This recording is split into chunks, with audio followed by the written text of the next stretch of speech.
Okay, students, are you able to see the screen? Yes, Yes, ma'am. ma'am. If you have any problem regarding yesterday's topic, you can ask me. No, ma'am, no problem. No, ma'am, no problem. Okay. No, ma'am, no problem. So before starting the next para, हम ये वाला box जो है वो पढ़ लेते हैं। बाबा साहेब भीमराव रामजी अम्बेडकर 1891 में इनका जन्म हुआ है, 1956 में इनकी डेथ हुई है। Leader of the anti caste movement and the struggle for justice to the Dalits and scholars and intellectual, founder of independent labour party.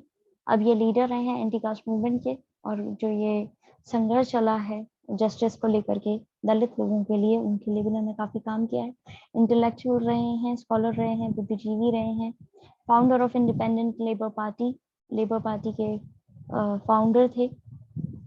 Letter founded the scheduled caste federation, बाद में इन्होंने शेड्यूल्ड कास्ट फेडरेशन जो है वो भी एक तरीके से फाउंड किया, एज इन उसका स्टार्ट किया। planned the formation of Republican Party of India, member of Viceroy's Executive Council during the Second World War. इसके बाद में इन्होंने फॉर्मेशन जो है किया रिपब्लिकन पार्टी का। इसके बाद में वाइसरॉय एग्जीक्यूटिव की तरह इन्होंने मेंबर रहे हैं ये सेकेंड वर्ल्ड वॉर काउंसिल के। फिर chairman drafting committee of the constituent assembly के चेयरमैन रहे हैं। Ministers in Nehru's first cabinet after independence, आज़ादी के बाद में जो पहला कैबिनेट था मिनिस्टर्स का, उसके अंदर ये भी मिनिस्टर थे।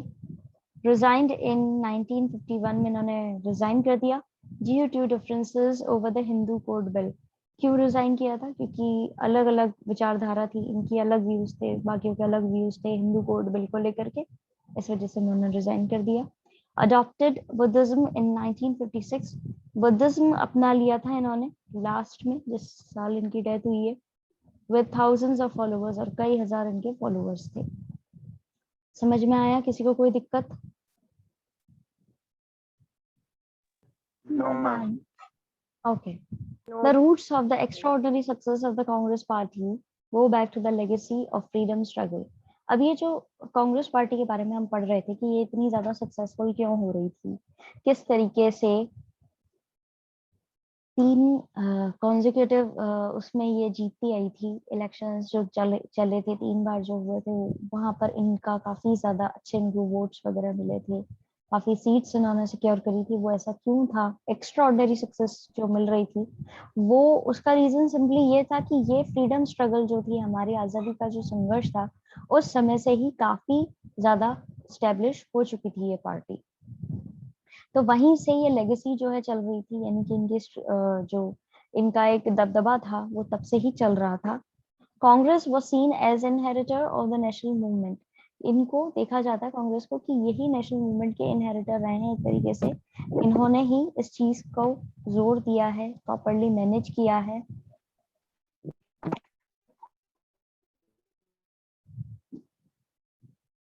और आगे बढ़ करके लोगों को इसके साथ में जोड़ा है, नेशनल मूवमेंट के साथ में, और फिर आजादी मिली। तो एक तरीके से बेसिक जो नींव है जैसे इन्होंने ही रखी है, उस तरीके से देखा जाता है। Many leaders who were in the forefront of that struggle were now contesting elections as Congress candidates. अब कई सारे लीडर्स जो समय में स्ट्रगल के एकदम फोरफ्रंट में थे, एकदम आगे थे, और वो प्रॉपर्ली उस चीज को चला रहे थे, वो अब क्या बन गए थे? अब वो इलेक्शन लड़ रहे थे कांग्रेस के कैंडिडेट बन करके। The Congress was already a very well organised party. Congress जो है वो पहले से ही बहुत अच्छे तरीके से well organized party थी, and by the time other parties could even think of a strategy, the Congress had already started its campaign. जब बाकी पार्टियां जो बन रही थी और अपनी स्ट्रेटेजी के बारे में सोच रही थी, कांग्रेस तब तक अपना सारा काम कंप्लीट करके कैंपेनिंग भी शुरू कर चुका था। ठीक है, कांग्रेस पार्टी जो है उस समय शुरू कर चुकी थी अपनी सारी कैंपेनिंग वगैरह। क्यों हो रहा था ऐसा? क्योंकि ये लोग पहले से वेल स्टेब्लिश पार्टी थी, इनके पास में प्रॉपर प्लानिंग से ये लोग काम करते थे, एक ऑर्गेनाइज तरीके से काम करते थे। तो बाकी जहां पार्टियां धीरे धीरे बन रही हैं, वहां पे इन्होंने अपना काम काफी हद तक कंप्लीट करके और कैंपेनिंग भी शुरू कर दी है। तो उसका बहुत असर पड़ता है, क्योंकि पहले से काफी ज्यादा पूरे ऑल ओवर इंडिया में जो है इसकी ब्रांचेस थी, और ये प्रॉपरली मैनेज्ड पार्टी थी। In fact, many parties were formed only around independence or after that. In fact काफी सारी पार्टीज जो है या तो वो इंडिपेंडेंस के बाद में आसपास बनी है या उसके इंडिपेंडेंस मिलने के बाद में बनी है। Thus, the Congress had the first of the blocks advantage. इसीलिए कांग्रेस के पास में ये the first of the blocks वाला जो phrase है वो यूज किया गया है कि उसका इनके पास में एडवांटेज था, यानी कि इनको पहले से ही सब चीजें इनके पास में एस्टेब्लिश थी, तो वो वाली चीज से इनको बहुत फायदा मिला हुआ था। By the time of independence, the party had not only spread across the length and the breadth of the country, as we had seen in the maps, but also had an organizational network down to the local level. अब जब आजादी मिली थी उसके समय तक ही ये party सिर्फ लंबाई चौड़ाई तक नहीं देश में फैली थी, बल्कि यहाँ पर लोकल लेवल पे भी इन्होंने अपने नेटवर्क जो है वो प्रॉपर्ली जमा लिए थे और बहुत ही जल्दी इन्होंने काम जो है काम को अंजाम दे दिया था और हर तरफ ये लोगों तक पहुंच चुके थे। Most importantly, as the Congress was still recently a national movement, its nature was all inclusive. All these factors contributed to the prominence of the Congress party. अब ये सारी चीजें जो थी, ये सारे ही जो फैक्टर्स थे कि ये तो फ्रीडम स्ट्रगल के समय से ये काम कर रही है, नेशनल मूवमेंट जो है वो कहीं ना कहीं इन लोगों ने इसको जोर दिया था, ठीक है, उसको सपोर्ट किया था। फिर ये पूरे ऑल ओवर इंडिया में इसकी कई सारी ब्रांचेस थी। ऑल ओवर इंडिया में ब्रांचेस होने के साथ साथ जो है ये लोकल मतलब ऐसे ही नहीं कि सिर्फ एक प्रॉपर स्टेट के अंदर उन्होंने एक मेन हेड ऑफिस बना दिया और फिर वहीं बाकी सारी सिटीज तक पहुंच रहे हैं, गांव तक पहुंच रहे हैं, लोकल लेवल पे पहुंच रहे हैं, आम आदमी तक पहुंच रहे हैं। तो ये सारी चीजें जो देखी जा रही हैं, ये कहीं ना कहीं इन्हीं फैक्टर्स का एक ये सारे ही फैक्टर्स है जिन्होंने कंट्रीब्यूट किया है इसकी सक्सेस को लेकर के, इसकी डोमिनेंस को लेकर के। और ये जो पॉइंट रखा गया है कि सारी चीजें जो हैं सब कुछ इंक्लूडेड था, ये सारी ही चीजें जो थी वो ऑल इंक्लूसिव थी इनके नेचर में, कि इन्होंने अपना जो असर है वो आने वाले 3 जो जनरल इलेक्शंस हुए थे उसमें छोड़ा था। समझ में आया? किसी को कोई दिक्कत इस पैराग्राफ के अंदर? No, ma'am. No, ma'am. No, ma'am. Okay. Up Congress as social and ideological coalition. What do you mean by ideological? Ideology. What do you mean by ideology? Ideological तो छोड़ो, ideology के बारे में बताओ। ये वर्ड मैंने कई बार बोला है पहले भी चैप्टर्स के अंदर और आपको उसका मीनिंग भी बताया। बताइए क्या होता है आइडियोलॉजी? विचारधारा। विचारधारा। Ma'am, good. And what about collision?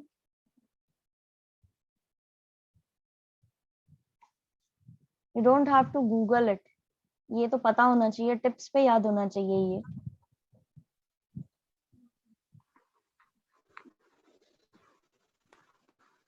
ma'am, गठबंधन। Correct. Rest of you are not able to answer. बाकी सब बच्चे बैठे हुए हैं ब्लैंक। आपको पता होना चाहिए जो हेडिंग है क्या है, किस चीज से रिलेटेड है, इसका मतलब क्या है। जब तक हेडिंग के बारे में पता नहीं होगा तो अंदर क्या चीज समझ में आएगी।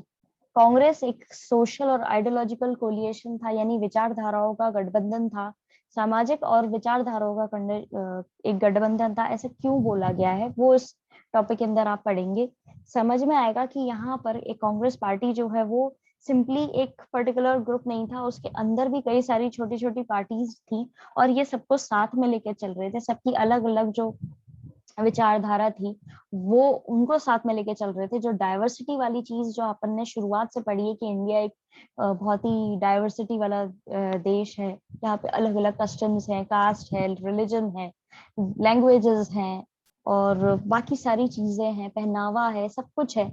यहाँ पे इतनी ज्यादा विविधता है, तो इन सारे लोगों को साथ में लेके जो चीज चली है उसका क्या, उसका मेन पर्पस रहा है या कैसे ये एक प्रॉपर इन्होंने काम किया है और कांग्रेस ने स्पेशली कैसे इस चीज को संभाला और इसके अंदर अलग अलग कास्ट और रिलीजन के जो लोग थे उनको साथ में लेके ये कैसे चले हैं। पहले शुरुआत में बोला जाता था कि यहाँ पे अंग्रेजी बोलने वाले अपर कास्ट और अपर मिडिल क्लास या अर्बन एलिट के जो लोग हैं उन्हीं का बोलबाला है ज्यादातर कांग्रेस के अंदर, उन्हीं को ज्यादा इंपॉर्टेंस दी जाती है। ऐसा हमने पढ़ा था पिछली क्लासेस के अंदर। और मैंने आपको एक पार्टी के बारे में भी बताया था जो इस चीज को लेकर के इनके खिलाफ अपना अपने आप को स्टैब्लिश करने की कोशिश कर रही थी। Can anybody tell me the name of that party? कौन सी पार्टी थी जो कांग्रेस के खिलाफ इस चीज को लेकर के बहुत ज्यादा पॉइंट रख रही थी अपना ऑपोजिशन में, कि कांग्रेस के अंदर तो सिर्फ जो इंग्लिश बोलने वाले अपर कास्ट या अपर मिडिल क्लास या जमींदार लोग जो हैं उन्हीं को इम्पोर्टेंस दी जाती है और बाकी वर्कर्स और पीजेंट्स जो है उनको इम्पोर्टेंस नहीं दी जाती है। Communist party, ma'am political party, socialist party, decide कर लो कौन सी पार्टी थी। नाम हम कम्युनिस्ट पार्टी। कम्युनिस्ट पार्टी थी। कल पढ़ाया था, परसों पढ़ाया था। Socialist communist party. Correct, ma'am socialist party जो थी, सोशलिस्ट पार्टी। सोशलिस्ट पार्टी जो थी वो इस चीज को लेकर के बहुत ज्यादा आगे बढ़ रही थी। कल ही आपको पढ़ाया था मैंने, कम्युनिस्ट पार्टी नहीं सोशलिस्ट पार्टी बोला जाएगा उसके लिए। तो उन्होंने कैसे इस चीज को पॉइंट रखा था और फिर उसके बाद में कांग्रेस ने इस चीज से कैसे डील किया था, कोई ये बता सकता है? यस मैम, फिर कांग्रेस ने ना मतलब बोला था कि वो भी सोशलिस्ट पार्टी की तरह बने थी और जो भी सारे लोग होंगे उन सब की इंटरेस्ट तो वो पूरा करी थी, केवल रिच या जो इंग्लिश बोलने वाले उनका नहीं, जो Good. लोअर क्लासेस या उनका भी। ठीक है, चलिए अब आगे बढ़ते हैं। You have already studied the history of how Congress evolved from its origin in 1885 as a pressure group for the newly educated professional and commercial classes to a mass movement in the 20th century। हमने पहले ही पढ़ लिया है कैसे इसके इतिहास के बारे में कि कांग्रेस पार्टी जो है धीरे धीरे अपने ओरिजिन के टाइम से ही, शुरुआती टाइम से ही कैसे कैसे आगे बढ़ी है, कैसे कैसे यहाँ पे प्रेशर ग्रुप्स रहे हैं, कैसे न्यूली एजुकेटेड लोग और प्रोफेशनल और कमर्शियल क्लासेस जो हैं इसके साथ में जुड़े 20th सेंचुरी के अंदर। This laid the basis for its eventual transformation into a mass political party and its subsequent domination of the political system। कैसे इस पार्टी ने अपने आप को इस पॉलिटिकल सिस्टम के अंदर स्टैब्लिश किया और डोमिनेट किया और उसके ऊपर किस तरीके से कांग्रेस पार्टी जो है वो एक प्रॉपर अपना शेप ले रही है, ये हमने इसके बारे में पढ़ लिया है, मतलब कैसे उन्होंने अपने आप को स्टैब्लिश किया है। Thus the Congress began as a party dominated by the English speaking upper caste, upper middle class and urban elite। इसीलिए कांग्रेस पार्टी शुरुआत में जो है वो कैसे लोगों के द्वारा डोमिनेट की जाती थी, जिनको अंग्रेजी बोलनी आती थी, अपर कास्ट के या अपर मिडिल क्लास के लोग थे, या अर्बन एलिट यानी कि रॉयल जो रिच लोग थे उनके द्वारा इसको डोमिनेट किया जाता था, मतलब उनका बोलबाला ज्यादा था। But with every civil disobedience movement it launched its social base widened. लेकिन हर एक सिविल डिसोबीडियंस मूवमेंट जो भी इन्होंने लॉन्च किया और जैसे जैसे वो सिविल डिसोबीडियंस मूवमेंट इन्होंने लॉन्च किए वैसे वैसे ही सामाजिक बेस जो है इनका वो भी चौड़ाया, यानी एज इन उसके अंदर दूसरे लोग जो है वो भी इन्होंने इंक्लूड करने शुरू करे। सिर्फ अंग्रेजी बोलने वाले अपर कास्ट के जो अर्बन एलिट के लोग थे उनके अलावा बाकी लोगों को भी मौका मिलने लगा। It brought together diverse groups whose interests were often contradictory। ये साथ में लेके आए वो अलग अलग विविध ग्रुप्स को जिनके जो इंटरेस्ट थे वो बिल्कुल कॉन्ट्राडिक्टरी यानी एक दूसरे के ऑपोजिट जाते थे, उन लोगों को भी ये साथ में लेके आए। पीजेंट्स हुए या इंडस्ट्रियलिस्ट हुए, अर्बन ड्वेलर्स हुए या विलेजर्स हुए, वर्कर्स हुए, ओनर्स हुए, मिडिल लोअर अपर क्लासेस या कास्ट के लोग हुए, all found space in the Congress. सबको जगह मिली कांग्रेस के अंदर। Gradually, its leadership also expanded beyond the upper caste and upper class professionals to agriculture-based leaders with a rural orientation। और धीरे धीरे, ग्रेजुअली का मतलब है धीरे धीरे, इसकी जो लीडरशिप थी वो भी और ज्यादा आगे तक फैली। सिर्फ अपर कास्ट और अपर क्लास के जो प्रोफेशनल्स थे उन तक ही ना सिमट करके एग्रीकल्चर बेस्ड जो लीडर्स थे, यानी कि जो खेती बाड़ी करते थे। एक मिनट स्टूडेंट्स। ओके तो जो धीरे धीरे इन्होंने काम करना शुरू करा है वो बेसिकली ये था कि एक मिनट, ओके, तो जो अपर कास्ट के लोग थे, उन तक ही ये चीज नहीं सिमट के रह गई थी। जो खेती बाड़ी करने वाले लोग थे उनको भी मौका दिया जा रहा था। वहां से जो रूरल बैकग्राउंड से जो लोग आते हैं उनको भी लीडर की तरह यहाँ पर इन्वॉल्व किया जा रहा था। By the time of independence, the Congress was transformed into a rainbow-like social coalition, broadly representing India's diversity in terms of classes, caste, and religions, and languages, and various interests. जब ma'am तक, yes, एक बार sharing करना screen.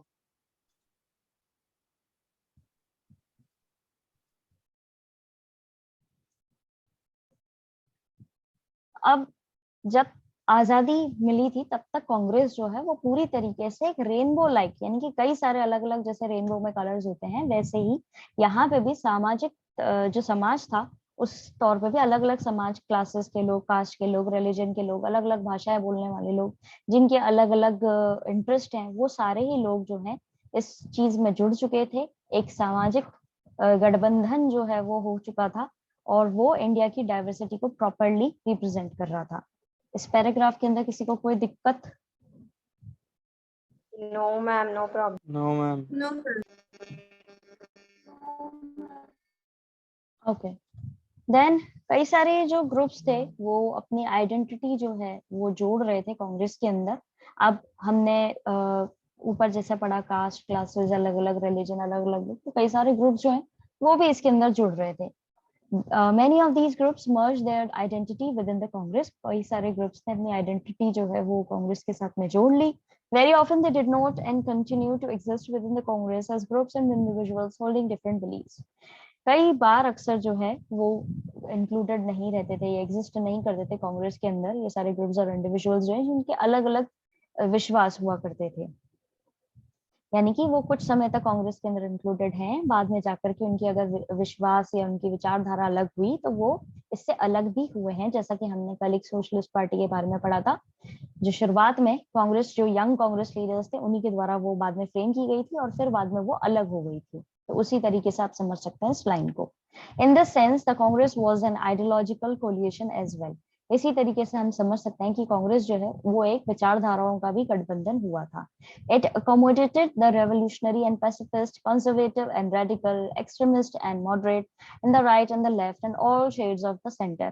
इसी तरीके से हम समझ सकते हैं कि यहाँ पे रेवोल्यूशनरी हुए या पैसिफिस्ट यानी कि शांति प्रिय वाले जो लोग हैं वो हुए, कंजर्वेटिव जो एकदम से ओपन अप नहीं होते चीजों के साथ में, या रेडिकल जो एकदम एक्सट्रीम लेवल पे चेंजेस को अलाउ करते हैं, एक्सट्रीमिस्ट यानी कि सारी कंडीशंस को एकदम एक होता है ना कि वायलेंटली चीजों को करना, या मॉडरेट, या ना तो ज्यादा गुस्सा ना तो ज्यादा शांति, बीच में लेकर के चलना, राइट वाले हो या लेफ्ट वाले हो, सारे ही जो शेड्स हैं सेंटर के वो आपको इसके अंदर देखने को मिलेंगे। The Congress was a platform for numerous groups, interests, and even political parties to take part in the national movement. Congress क्या है? एक तरह का ऐसा प्लेटफॉर्म रहा है जहाँ पे कई सारे ग्रुप्स रहे हैं, अलग अलग इंटरेस्ट रहे हैं, पॉलिटिकल पार्टीज रही हैं जिन्होंने नेशनल मूवमेंट में हिस्सा लिया है। समझ में आया अभी तक इस पैराग्राफ के अंदर किसी को कोई दिक्कत? No No, ma'am. ma'am. Okay. In pre-independence days, many organizations and parties with their own constitution and organizational structure were allowed to exist within the Congress. अब इस चीज को ध्यान से देखेंगे कि जब हमें आजादी नहीं मिली थी उन दिनों में कई सारे ऑर्गेनाइजेशंस और पार्टीज जो हैं अपने अपने कॉन्स्टिट्यूशन के साथ में, यानी अपनी अपनी विचारधारा, एक तरीके से आप समझेंगे संविधान नहीं मानेंगे इसको, अपने अपने जो इंटरेस्ट है उसके हिसाब से उन्होंने जो भी चीजें ड्राफ्ट करी थी वो सब ऑर्गेनाइजेशनल स्ट्रक्चर जो थे उन सबको कांग्रेस अपने अंदर रहने के लिए अलाउ करती थी। ठीक है, कि आप ओवरऑल तो कांग्रेस की पार्टी के सदस्य ही कहलाओगे, लेकिन अगर आपकी विचारधारा अलग अलग है तो भी आप इसके अंदर इंक्लूड हो सकते हो। ठीक है, इस चीज को मार्क कर लेना कि आजादी से पहले के जो दिन थे, प्री इंडिपेंडेंस डेज जो थे, उसमें ये चीज इन्होंने अलाउ कर रखी थी। Some of these, like the Congress Socialist Party, later separated from the Congress and became opposition parties. जैसा कि हमने कल क्लास में पढ़ा भी था, इसी तरीके से कुछ ऐसी पार्टीज भी रही जिसमें हमने कल पढ़ा था कांग्रेस सोशलिस्ट पार्टी के बारे में, जो बाद में जाकर के कांग्रेस से अलग हो गई थी और ऑपोजिशन पार्टीज की कैटेगरी में आ गई थी. Despite differences regarding the methods, specific programs and policies, the party managed to contain it, if not resolve differences and build a consensus. आम राय, consensus का मतलब होता है आम राय. इतने सारे डिफरेंस होने के बावजूद अलग अलग मेथड्स को फॉलो करना, स्पेशल प्रोग्राम्स, पॉलिसीज जो हैं उनको बनाना, उसके बावजूद भी ये पार्टी जो है प्रॉपर्ली मैनेज कर पाई कि इन सारे डिफरेंसेस को ये सॉर्ट आउट कर पाए और एक आम राय पे लोगों को सहमत करवा पाए. उस चीज को इन्होंने फिर भी पॉसिबल कर दिखाया. तो इस पैराग्राफ के अंदर किसी को कोई दिक्कत या इस टॉपिक के अंदर कोई लाइन अगर आपको समझ में नहीं आई है तो आप लोग पूछ सकते हैं अभी. No, ma'am, no problem. Ma'am No, ma'am. Okay. अब है आपके सामने एक और party, communist party of India.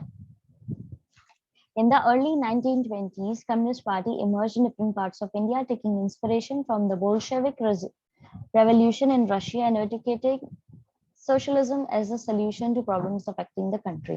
अब क्या हो रहा था, रशिया के अंदर अलग मूवमेंट चल रहे थे, रेवोल्यूशन चल रहे थे अलग वहां पर, और बाकी ऑल ओवर वर्ल्ड में अलग अलग चीजें हो रही थी. तो कई बार क्या होता था, लोग बाग जो है वहां के बारे में जब सुनते थे तो उनसे भी इन्फ्लुएंस हो जाते थे, प्रभावित हो जाते थे कि नहीं हमें भी इस तरह की चीज को अपनाना चाहिए, उन लोगों ने इस तरह से मेजरमेंट लिए हैं तो हमें भी इस चीज को फॉलो करना चाहिए, हमारा भी ये सब चीजें सॉर्ट आउट हो जाएंगी.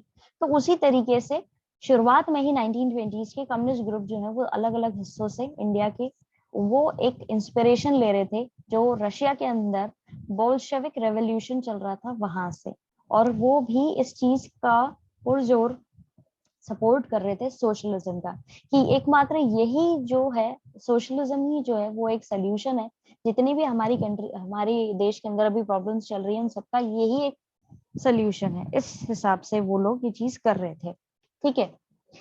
From 1935, the communists worked mainly from within the fold of the Indian National Congress. अब देखो वापस से वही चीज आ गई कि इन्होंने भी कम्युनिस्ट पार्टी जो है इन्होंने भी कहाँ से काम किया है शुरुआत में 1935 के, इन्होंने कांग्रेस के अंदर, इंडियन नेशनल कांग्रेस जो है उसी के अंदर रह करके काम किया है.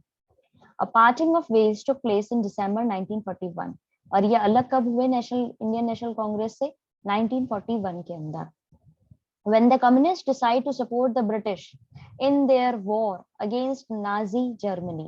और ये कब हुआ, इस चीज को मार्क कर लीजिएगा कि कब इन्होंने सोचा कि नहीं हमें अलग होना है ये इंडियन नेशनल कांग्रेस से और फिर हमें अपनी अलग पार्टी बनानी है. जब इन्होंने सपोर्ट करने की कोशिश करी ब्रिटिशर्स को, जिनसे हमें आजादी लेनी है, उन्हीं लोगों को इन्होंने सपोर्ट करने की कोशिश करी. और वो भी कब, जब ब्रिटिशर्स लड़ाई लड़ रहे थे, जर्मनी, नाजी जर्मनी से लड़ रहे थे, उनके अगेंस्ट में इन लोगों ने सपोर्ट करने की कोशिश करी. तब ये कांग्रेस से अलग हुए.